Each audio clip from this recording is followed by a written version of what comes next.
wanted to talk to you about something we all struggle with, and that is about trends.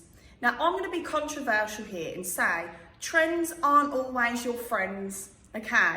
The biggest thing that we all do is try and get on the trends, and we're always chasing that, and that can possibly lead you to not being able to really translate your unique self.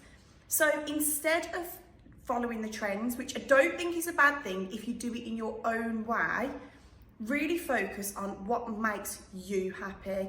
What work do you connect with the best? At the end of the day, your clients don't know that trends are trends, so you can set your own. Don't put so much pressure on yourself trying to follow every single trend, because that ultimately is not what's going to make you successful. Stick to your own guns, you guys. You've got this. Don't worry about the trends.